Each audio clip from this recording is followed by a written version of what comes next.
Om Jananim Saradam Devim Ramakrishnam Jagadgurum Padapadme Tayo Shritva Pranamami Muhurmuhu.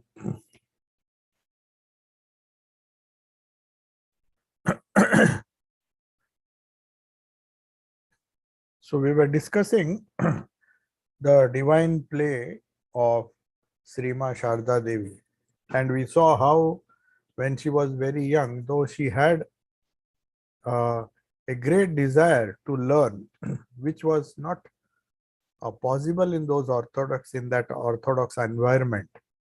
Girls were not supposed to go to school, only boys went, and even if the girls went, it's only private tutors used to come to the rich aristocratic families and give some kind of private tuition.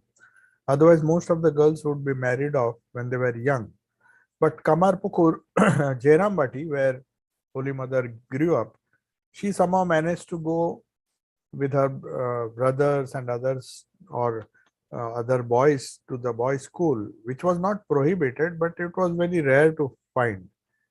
But though she was so enthusiastic, you might have noticed that when she came to Dakshineshwar to stay at Dakshineshwar with Sri Ramakrishna, she also tried at Nahabat with the help of Lakshmi, who was attending school, to learn the alphabets and how to read and write Varna Parichay. That is, there are two books which are famous in Bengali.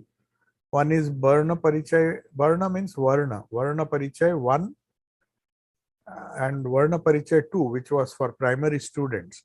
You are expected, because Bengali alphabet, like all other Indian alphabets, it's a very complicated thing. You have to learn all the joint words and how to combine words. So there are a lot of alphabets you need to learn. So there were two primers. The first one she had read, she was about to read the second one, which was a slightly complicated one, both written by Ishwar Chandra Vidyasagar, who was a great educationist and he believed in women's education. So he had specifically written books, a lot of books, to popularize reading and writing, which he believed was essential.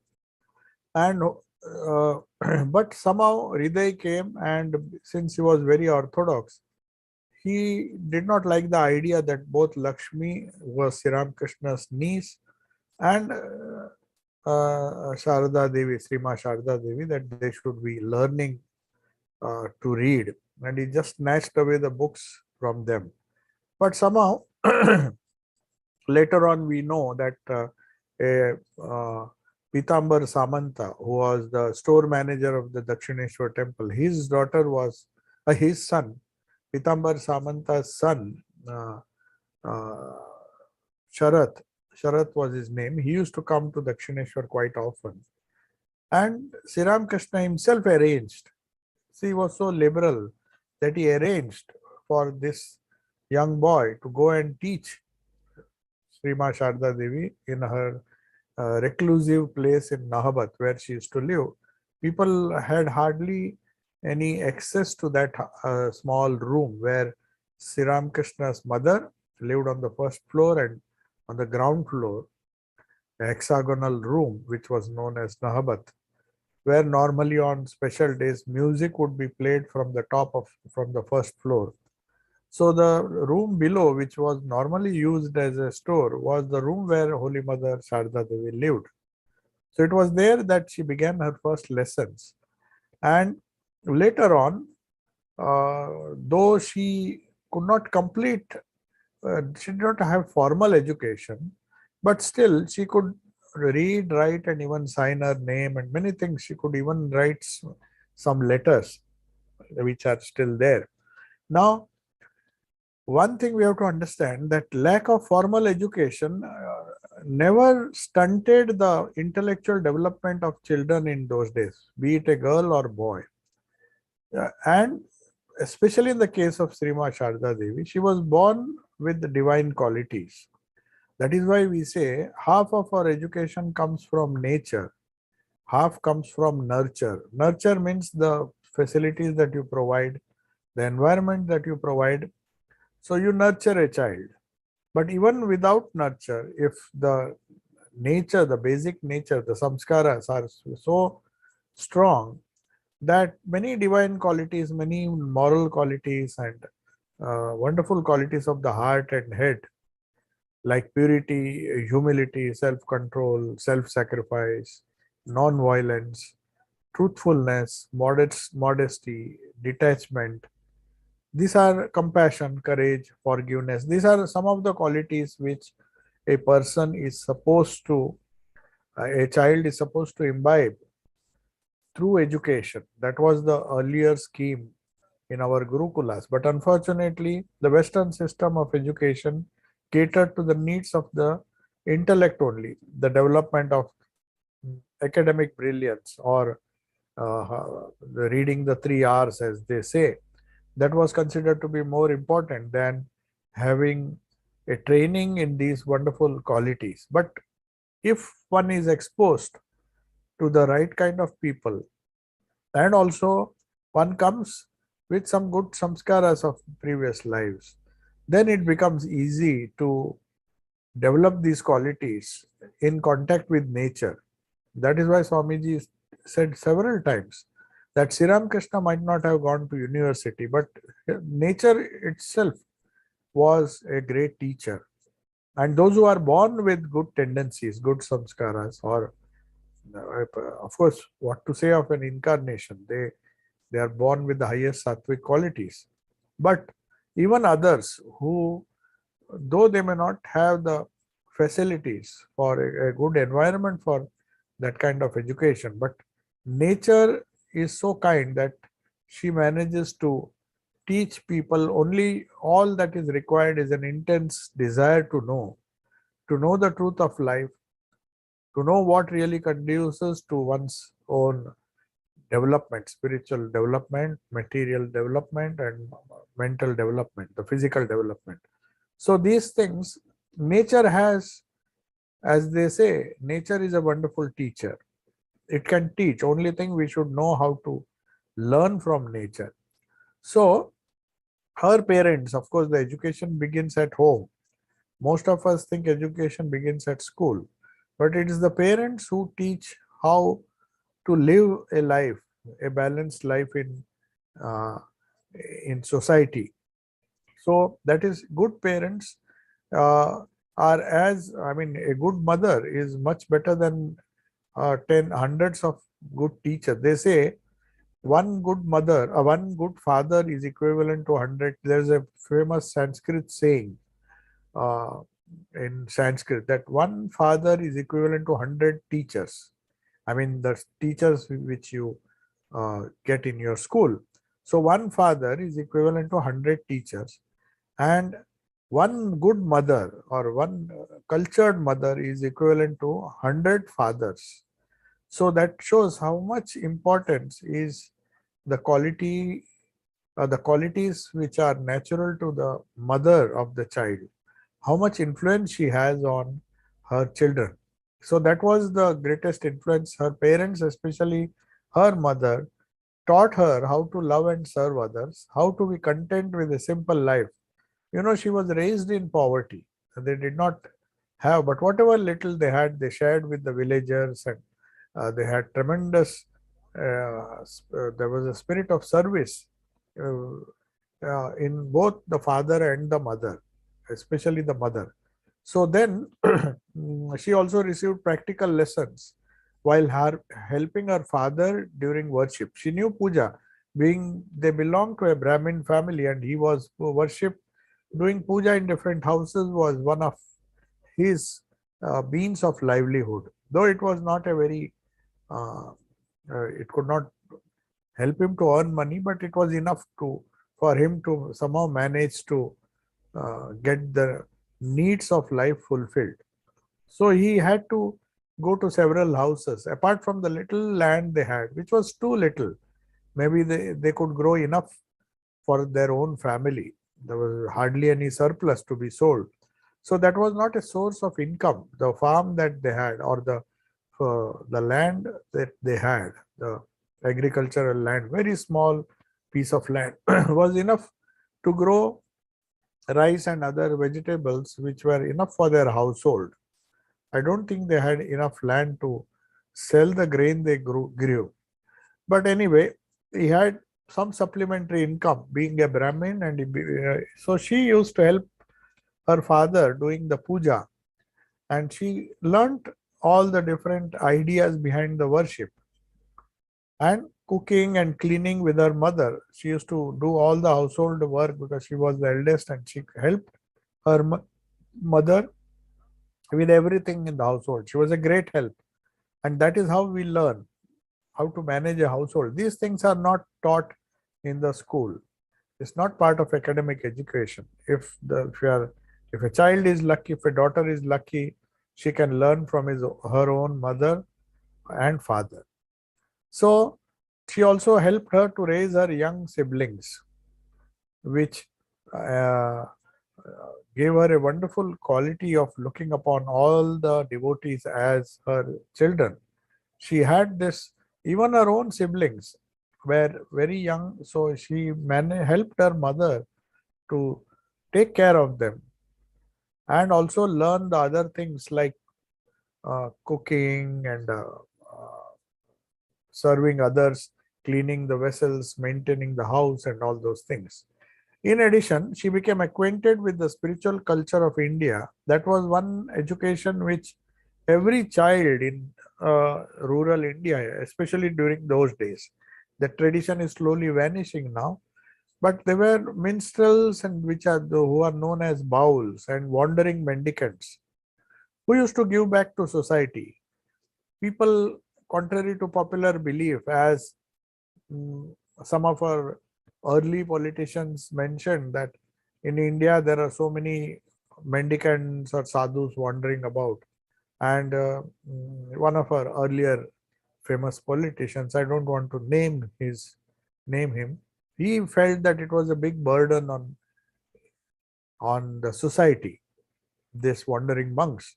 But because perhaps the gentleman did not know what kind of culture they helped to spread, so it was through them, informal spiritual values or ideas about life, ideas about the spirit, which help a person.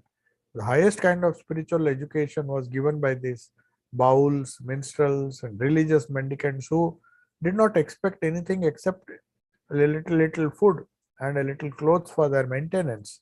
And they were spread all over India. So the India of that days of mendicants and wandering minstrels was still there, though Western we had the colonial mindset because of the rule of British and the modern Western powers who came to India still, and they tried to change deliberately the system of education. But still, in the rural areas, the cities it was very difficult to have these kind of people. But in the rural areas, people still had faith and respect towards these religious mendicants. Lot of respect. Even today, if you go to some of the states, not all, most of the states are still having these kind of people, though they are very few.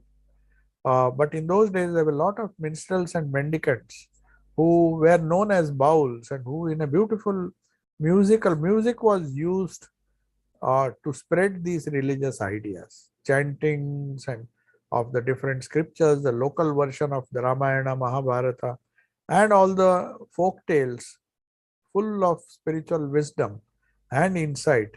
They were very regular. There were religious festivals, and at that young age, all the children would be exposed, apart from whatever education they managed to have in the schools, which were slowly getting converted into some kind of Western, we were developing according to the Western model, teaching people how to read, write, and all those things, and learn some basics of science and other things, geography, etc. But this kind of education, which left deep impression on the children of those days, especially the rural children, they were lucky to get first-hand experience of reality from the simple life of these mendicants, the saints, the other people whose lives were beautifully described by these bowls.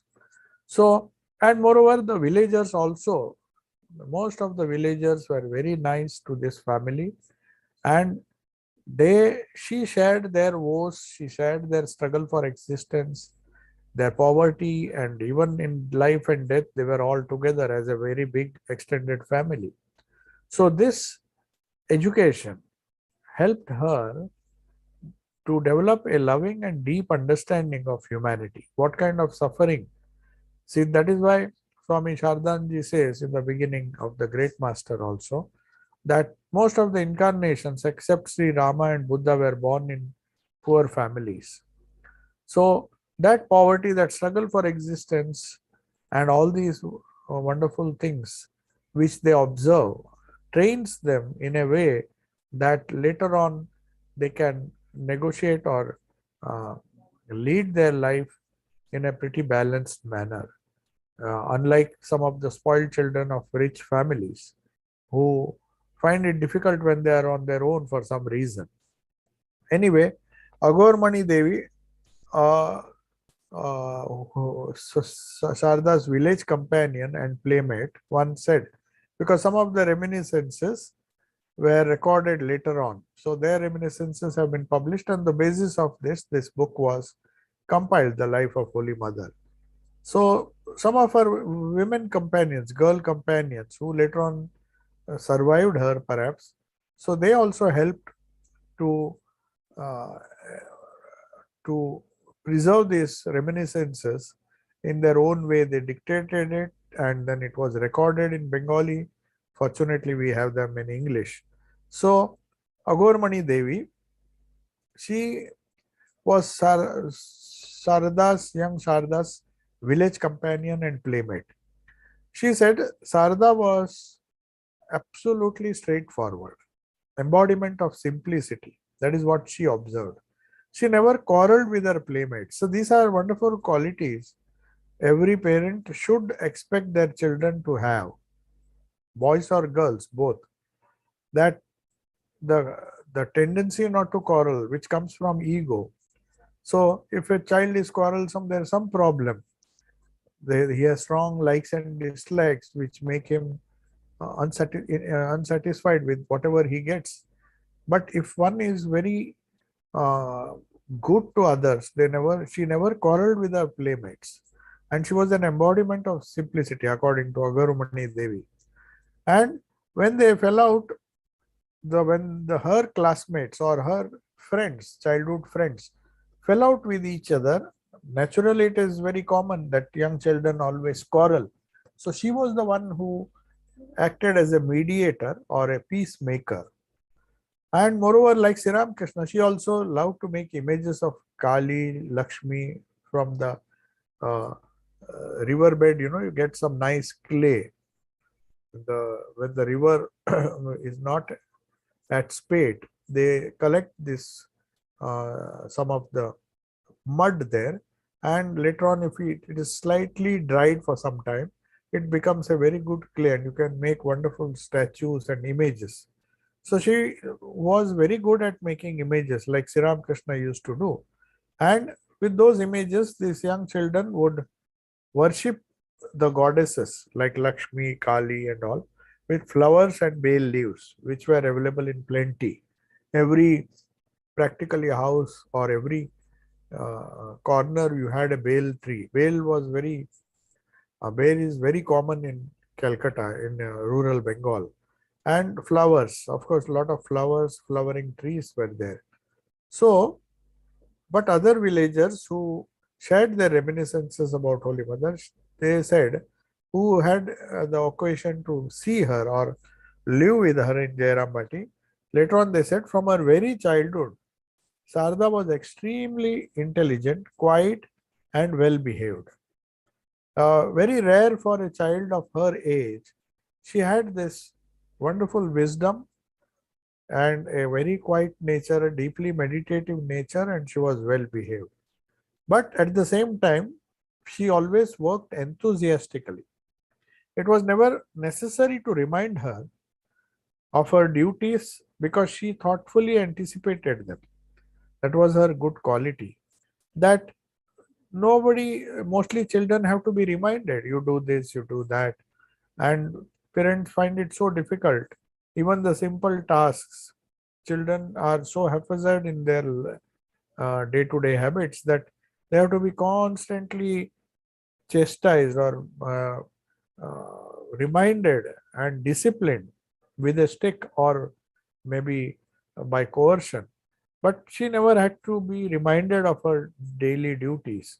Whatever she was expected to do, she did because she thoughtfully anticipated them and performed them cheerfully, not out of compulsion or a sense of bondage. Her life was free. She always said, later on also, she said that hard work never troubled me. She was working hard because right from childhood, that habit of leading an extremely active life, and at the same time, she was extremely meditative in her approach and cheerful. As she said, I felt as if a picture of joy was always there in my heart. That is because of the constant vision or constant connection with the Lord, or the Lord whom you worship in your own heart.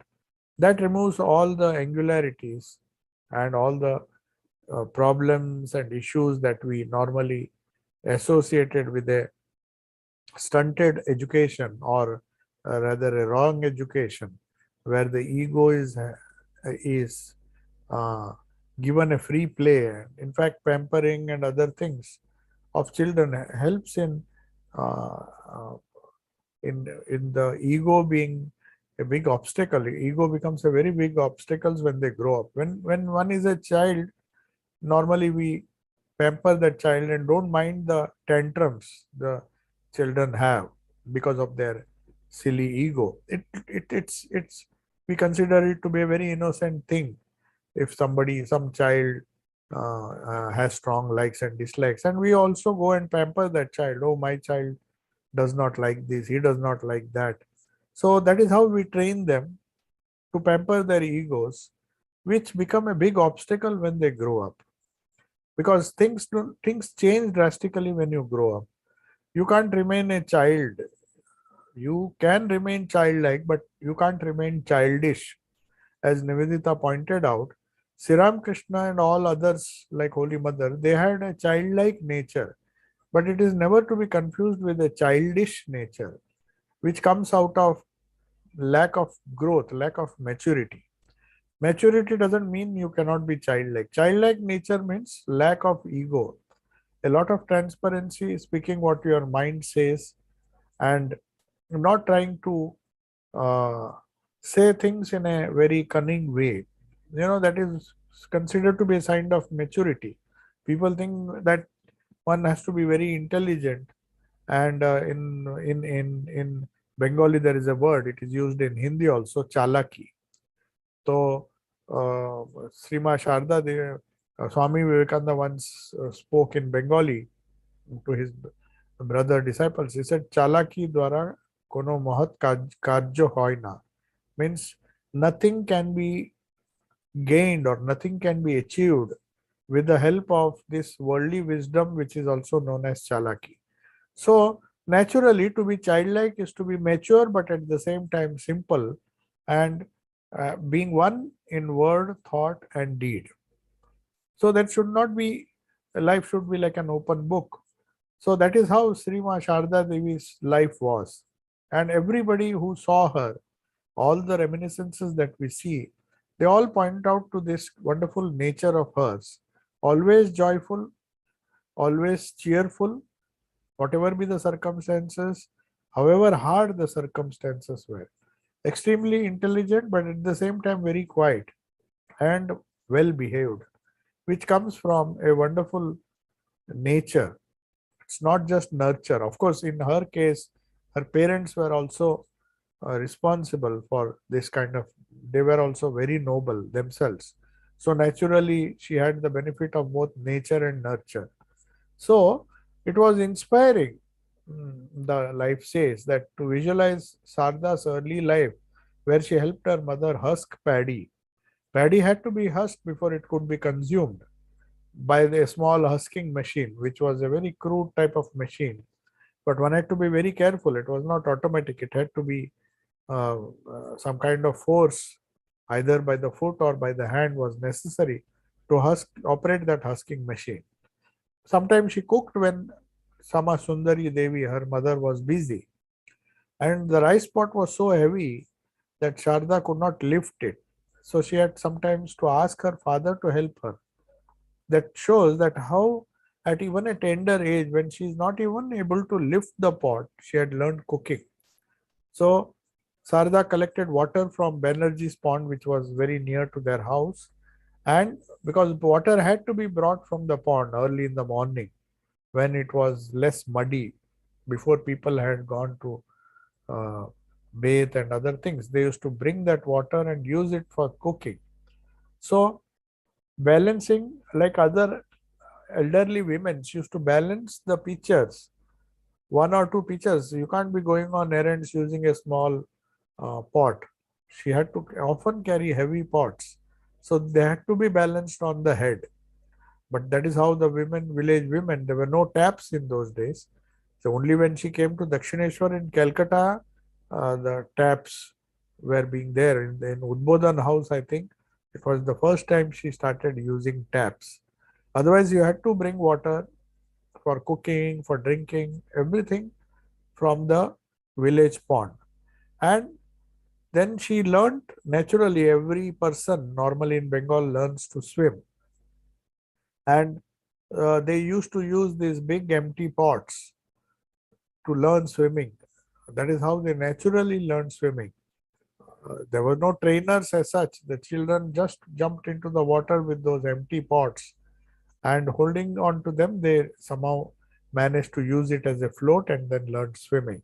So these are some of the reminiscences which have been shared by some of our uh, colleagues or some of our friends who later on reproduced it in various magazines and other books. Holy Mother herself recalled an incident of her life. There are many reminiscences she herself has shared. So it was in 1864 when she was hardly 11 years old. She was born in 1853, 10 years before Swami Vivekananda was born. He was born in 1863. She was born in 1853. And she was 11 years old in 1864. And in that year, there was a terrible famine in Jairambati. You see, when the British ruled India, when there were some famines, most of them were because of natural calamities as less rain. But many of the famines were induced, were man-made famines. Because if you remember, a lot of grains used to be exported. So naturally, if you export most of the things that you grow, then there's very little left for domestic consumption. And especially poor people suffered a lot. That is why the history of the British rule in India is a history of famines. Famines, some of them were really because of natural calamities and natural reasons, but they were compounded. It did not help that most of the grains used to be exported or taken away uh, when our local needs were not uh, satisfied. Even then, to fill the coffers or to fill the godowns, have buffer stock in for whatever purpose in cities or maybe even in abroad. They were especially during the World War I and World War II. You find this terrible famine killing people for no fault of their own, killing people by thousands, by millions. Several millions died in the two big famines in 1912 and 19.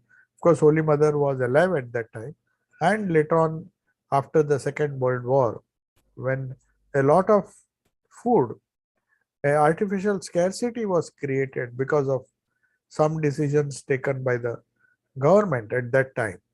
So there were every practically, whenever rains failed, whenever there was less rain or some problem, some disease of that the crops died, there would be terrible famine all over, and there was no way of getting supplies as it is done now. Transport was not so common. If you don't grow things yourself, you die. It was as simple as that, as harsh as that. So a terrible famine was there in Jairambati. It could have been localized. Maybe few districts would be affected, but it was not possible for people to get food from other surplus districts. Well, most of them would find their way into the for export to other countries, and some of them, some of the people would store and not share it with the neighboring villages. So many starving people came to Srima Sharda's house because they had somehow a surplus in the previous year and they had stored it. So they had stored these things, rice, and that was enough. And without thinking, without even thinking how they will survive, the father arranged to have several potfuls of khichdi made with rice and lentils and dal and other things. And uh, she remembers that lot of khichdi was being cooked so that at least people could get one meal per day. And they used to come in large numbers. He said, his father said, all the members of the family will eat this simple food and share it with others. But a little good rice should be cooked for my Sarda, because she was very dear to uh, her father. So for her, the little food was kept, but of course she would not, naturally she would distribute it. But a lot of khichdi was cooked, and they all decided that we shall also take the same food. We will not cook anything special because the starving people need it more. Sometimes the hungry people came in such numbers that the khichdi would run short and a fresh supply had to be cooked. When the fresh hot khichdi was served on the leaf plates, Srima Sharda Devi saw that people were so hungry that they would not even allow it to cool. The fingers and their lips would burn. Such were the pangs of hunger. So she saw that they were suffering and shouting, but at the same time, they were impatient. The moment the hot khichdi was poured in their leaf plates, they would start eating it. They were so hungry. So she took a fan and saw that after pouring the khichdi, she would go with the fan and try to cool it down as much as possible as soon as uh, it was served. So that was the kind of compassion and the sensitivity she had. And she says, uh, how people suffered unbearable hunger pains as they waited. They could not even wait. So you can imagine the type of hunger people suffered from. It was seen on such a mass scale. You would see some of the pictures, which are, of course, photography was banned in those days, and some reporters somehow managed to take a few pictures. They are still there in the archives, but the government was very strict that it would bring a bad name. Especially the people back in England would, some of the sensitive and noble people would feel really bad, because if this news leaked, it would be really bad news for, I mean, for some of the people really felt bad. Some of the officers who were posted to India, even they said, but then things were so helpless that they were not allowed. So you can imagine people just reduced to skin and bones and dying for a meal, trying to eat something, and not even having the patience to allow the food or khichdi which was served to them in the leaf plates to dry, to cool down. So she had to even take a fan and cool it so that they could eat it quickly. So one day, a low caste woman, normally with shaggy hair and bloodshot eyes, she was suffering, perhaps very hungry. She came to the house. Unable to bear her hunger, she rushed to the cowshed, and began to eat the soaked rice powder from a tub meant for the cattle. The condition was so bad that they used to feed some of the unusable rice powder, which was a waste. After husking the rice, the husk and the some of the bits of rice would be collected and soaked overnight in water. That is what is popularly known as cattle feed. So cattle were fed other than fresh grass. They were given their quota of soaked rice powder and the husk in a tub. So that was meant for cattle. But she saw a woman was so hungry and could not even wait for khichdi. So she went and started eating it with the cows. But she was so impatient to wait. Uh, Holy Mother repeatedly, though she was very young, maybe 11 years old, but she said, please come inside and eat with us. We will give you khichdi. But she was so hungry that she was impatient to wait or even come inside. She grabbed some food, some cattle feed, ate it, and then only Holy Mother dragged her and said, come eat with us. And that's why she says, what a terrible famine. After experiencing that suffering, people began to garner paddy during the harvesting time. Is hunger a small thing? That's what Holy Mother used to say. So hunger and thirst remain as long as a person has human body. So that is what Holy Mother's reminiscences are. She remembers this, which happened when she was 11 years old. So that is why Sri Ramakrishna once said that it is a sin to teach religion to people who are hungry. The greatest religion is to serve them if they are till their needs are met. I mean, materialism, some kind of materialism is good, because without on a hungry stomach, you can't expect a person. If one is dying of hunger, like the old lady, the mad lady or the low caste lady was so hungry that she was even ready to eat the food or the cattle feed, which was meant for the cows. So you can imagine. And she says that is why when you assume a body, that's why Sri Ramakrishna also said religion cannot be practiced, spirituality cannot be practiced on an empty stomach. First, the basic needs of hunger should be fulfilled. And he also mentioned that in Kali Yuga, it is annagata prana, means the prana depends on food. Our bodies are so weak and delicate that proper nutritious food, at least the basic minimum calories are required. So the terrible scene of hunger and poverty, where they became deeply imprinted in little Sarada's mind at this tender age of 11. Later, she herself, when she grew up, when she became, when Sri Ramakrishna passed away, Sri Ramakrishna had told him that you should not ask anybody for any help. You just go back to our Kamarpukur home, where she went and lived for some time. Grow whatever you can, whatever little paddy, work hard in the field, grow some vegetables, and try to eat whatever you grow. Don't ask anybody for any help. So she herself had experienced this kind of poverty, not only during her childhood, but also afterwards. When she was a few years after the passing of Sri Ramakrishna, then some of the disciples came to know, householder disciples, who had not even bothered or were not sensitive enough to understand the need, how she must be living.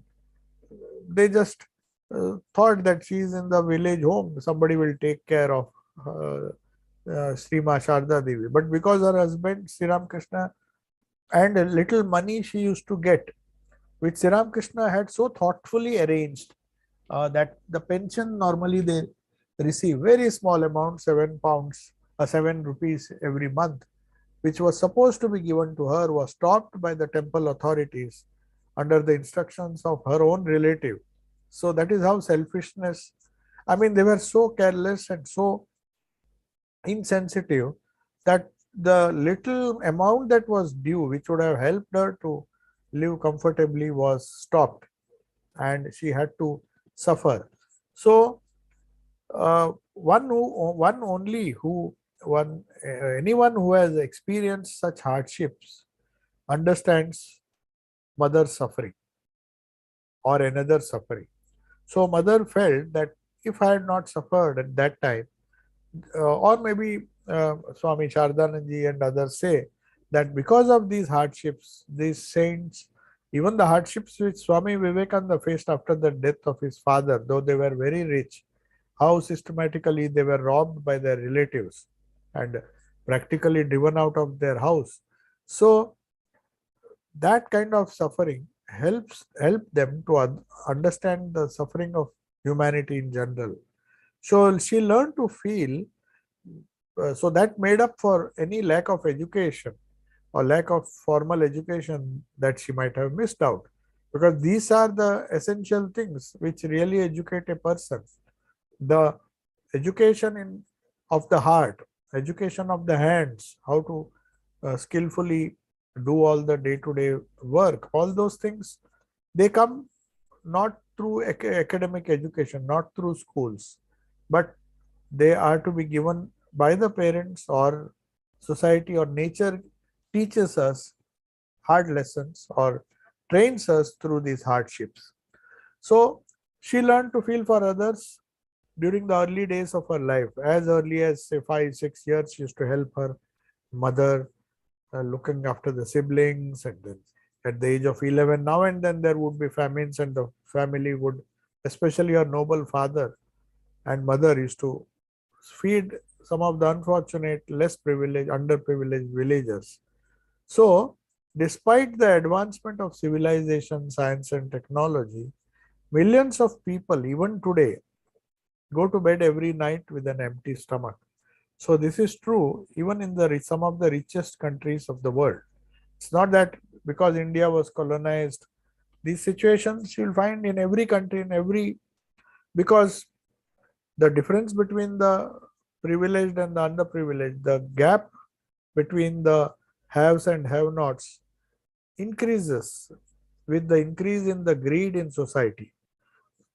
You may, after having what you need, but there are many things which people run after in their greed, which they really don't need, or even if they need, they are not able to, they do not normally use it. They just accumulate things which could have been used by the people who are needy. But this village, the rural education, though none of these poor villagers were educated, but they knew, they shared each other's pains.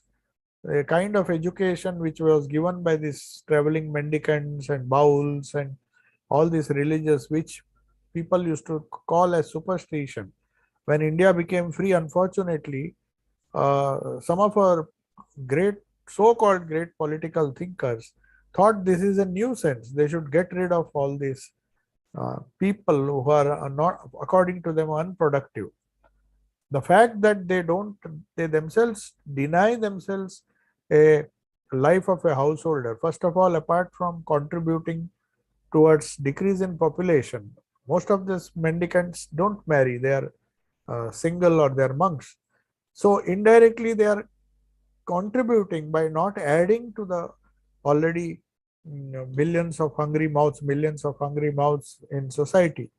Apart from that, with minimum needs, which they succeed by begging, even that they pay back to society by giving education free. All these bowls, all this whole social system, which was based on this mendicants and wandering monks, who always gave something which the parents perhaps would not give. They would produce children, but they didn't have time for training them. Whereas the children were freely allowed to move around, though they might not have gone to elite schools, but still they had their education, their training, with the help of these wandering minstrels who gave them free without any attachment. It was just given free of cost. That was the system. That was a wonderful system which the biographer here says it was being practiced in those days, and that was the type of education that both Sri Ramakrishna, Sri Ma Sharda Devi and all the people who lived in that era. India had still the remnants of the great system of education which was hers long ago. Though there were so many foreign conquests, different cultures came and forced their ideas upon the Indian civilization. But it was so strong, that civilization, that culture, that especially in rural areas where the foreign influence was not so much, this religion or this spiritual education still thrived. From there only this uh, challenge to the modern Western civilization came. Sri Ramakrishna was not born in Kolkata, though he lived there. He was born in a very remote village which had the best type of education which India had evolved over centuries. So, Sri Ma Sharda Devi learned one thing at least from these famines and from Ramakrishna also, that the practice of religion is not possible on an empty stomach. Throughout her life, Sarada enjoyed feeding people. She cooked for her husband, she cooked for her disciples and devotees. Throughout her life, that was a constant feature. So, Annadana. So, as Swami Vivekananda said, the different grades of dana, she has done everything. She came only to give. She began with Annadana, giving food. Then we come to the Vidya Dana, that is educating people to earn their own living. It's not formal education, but any kind of education which gives you a skill. That is what education is. Vidya Dana means. As for example, a blacksmith will teach his son to become a blacksmith. It is Vidya Dana. He may not go to some prestigious schools and colleges, and he may not be a part of the mad rat race to have this blue collar jobs, but still or in India in those days the highest achievement was to become a clerk under the British, to get a job. Maybe it was less paying than this agriculture, but still people would throng to the cities, impressed by the glamorous lifestyle of the Westerners, and they tried to imitate them, the modern, and even they did not mind serving their masters with so much of insult and other things, and get a job of a clerk, the greatest thing, or maybe become a deputy magistrate, which was one of the biggest posts they aspired for. Young youths, those who had a little education, the so-called education, Macaulay's education, which they managed to get.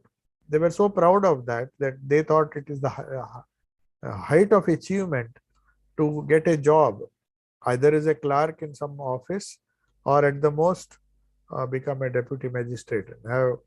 But they didn't realize that very often freedom, and not only freedom to do what you like, and happiness, joy was with these villagers, people who lived in rural India, rather than who thronged to the cities, because it was there they were in tune with nature, and they were living a comparatively unselfish life where their needs were fulfilled, and they spent all their energy in developing their moral and spiritual character. So, and it started with Annadana. Sharda Devi, as Swamiji says, service, the lowest kind of service, but very important aspect of service is to feed hungry people.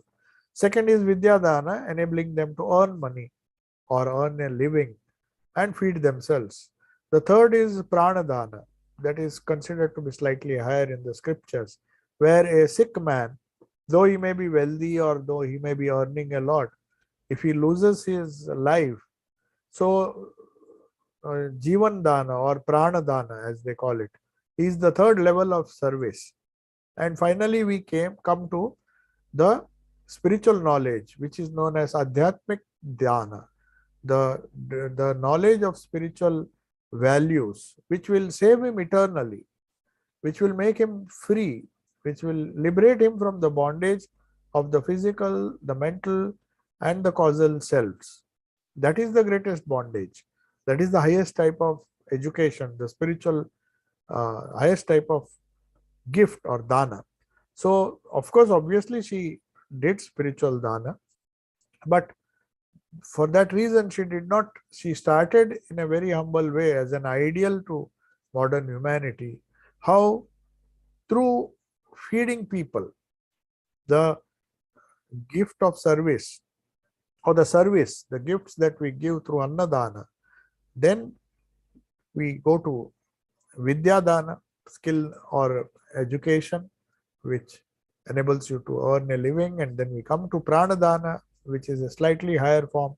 So these are the 4 levels at which a human being can contribute to society, and the highest being the knowledge of the spiritual values, which these mendicants did uh, in a very unselfish way, just for a morsel of food. A little bhiksha they got, and they went on singing and transmitting that knowledge from house to house.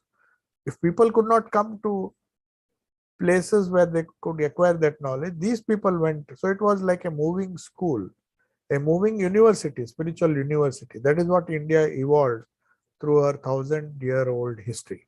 So we are just coming to the conclusion. The next is her early marriage and the early years of her life, which starts a new chapter in her life, and how she, as a spiritual consort of Sri Ramakrishna, this divinely ordained marriage, which was just for name, it was that there was nothing worldly about it.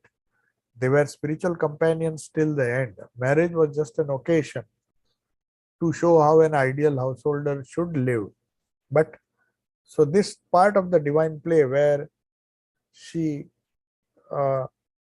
that divine spiritual, you can say the spiritual concert of Sri Ramakrishna, she started another phase of life. Though she was so young, she started another phase of life, which took her to Dakshineshwar. And then also after many years, when Sri Ramakrishna passed away, she carried on the mantle of spiritual administration, which she did for 34 long years after his passing away.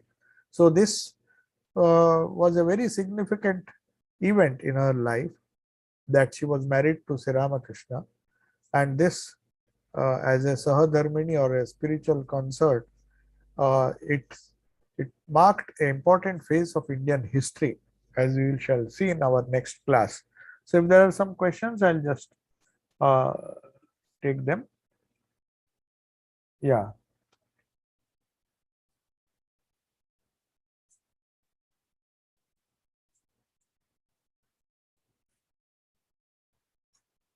Yeah, if there are some questions, you can quickly ask, then otherwise I'll log out now. Based on what we discussed, of course. So as you all know, in the meantime, I'll just tell you that we will be having, I sent you the wrong link for the Sunday program. That is actually a link which we use for our Bhagavad Gita class.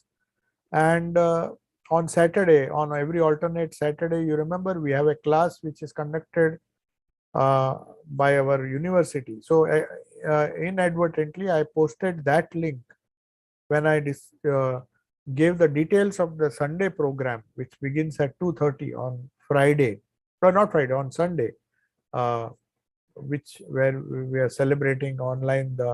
There is a retreat where Swami Satyeshanandji, who is one of our assistant secretaries at Belur Mutt, and who is also a doctor by profession, he will be speaking on how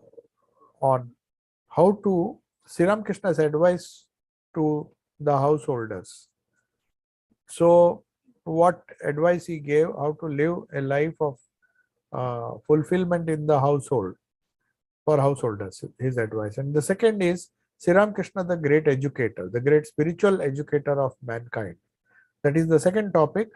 Srimad Swami Muktidanandji Maharaj, who is the head of our Mysore Ashrama and also one of the trustees of the Ramakrishna Mission, he will be speaking. So both of them will be giving their talks, followed by question answers from 3 o'clock. 2:30, our Dattatreya Velankar will be singing songs.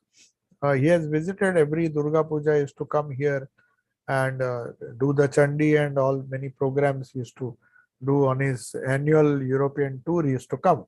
So Dattatreya Velankar will be singing from Bangalore, of course, online, and he will be singing uh, songs before we begin the retreat at 2:30.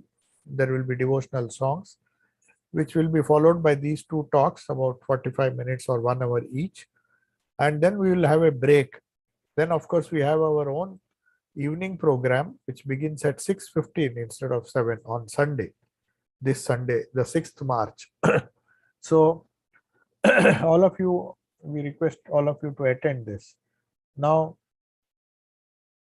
yeah, today is Mahashivratri. Somebody has asked a question. Should devotees try to stay up overnight, and what is the true significance of this? You see, these things vary from person to person. Now, all our festivals, all our religious festivals were designed with the idea of reminding one to think about the spirit within. That's the sum and substance. So, by hook or by crook, our social, the people who created these different festivals and fasts and pujas, the goal should not be forgotten. Whether it is Shivratri or whether it is any other important day, let us not go into the details, because the only scientific thing about them is that maybe there are certain planetary positions which may be useful, the vibrations may be good. We don't have to bother about that. Every day is a holy day. On the day you repeat the name of the Lord. So staying awake is not mandatory, in the sense, if you are practicing spirituality daily, then there's no need, but only for people who have to be reminded. This becomes at least a very good excuse for asking them, at least on one day, do something serious about your life. So that should be the attitude with which you approach all these pujas. The more ritualistic you become, the more material it becomes. And instead of serving a spiritual purpose, that is to think of the spirit and less of matter, to give up observe some kind of self-control by fasting, by many other things. It's not something which one has to celebrate. Celebrations are the external part of these religious ceremonies. People are attracted by the celebration more than the nature or the purpose for which Shivratri is to be followed. Shiva means pure consciousness. Shiva, the word Shiva itself means one who is pure. What is pure? The only thing that is pure is consciousness. So as Sri Ramakrishna said, Tumadir Chaitanya ho, let all be awakened. Let that pure consciousness within be awakened. So how best to awaken it is the whole purpose, significance of Shivaratri. A Ratri where everywhere there is ignorance, it reminds you that there is a light within, no matter how dark it is outside. So it reminds you of the wonderful light, spiritual light that is known as pure consciousness, which is what Shiva really means. So that is the type of Shivratri one should practice. And the other things are external. Whether you do it or not, it doesn't really matter. As long as you know the true significance of Shivratri, the idea of Shiva, what Shiva is, who Shiva is, and what he means, what is the purpose of practicing all those things. So that is more important. So I shall conclude now. So whether you stay overnight, if you can stay overnight, if you can utilize it properly to repeat japa, we can utilize fully. If otherwise, just staying awake, I don't think it'll lead to some kind of disturbed sleep, and in the morning you may, if you are working, especially tomorrow is a working day, so you may feel sleepy. So that giving up sleep is not the only purpose. If you are thinking of the Shiva every day, then I don't think, just as we mentioned during Kalpataru, for those who are sincere devotees of Sri Ramakrishna, every day is a Kalpataru because he is within supplying all our needs and whatever we really need. He supplies our needs, not our greed. But the greed that we have, he will not fulfill that. But Sri Ramakrishna sits there, he knows what we need and he gives it. So we can worship him on any day. So also Shiva can be worshipped on any day because that is the pure consciousness. Whether it is Shiva, Vishnu, Devi, Durga, all the gods and goddesses, all the religious festivals are just a reminder to all of us that we should be going, or at least on this day, if not daily, to think deeply about the questions of the spirit and the spiritual values which are essential for our survival. Om Shanti Shanti Shanti. Hari Om Tat Sat. Sri Ramakrishna Arpanamastu.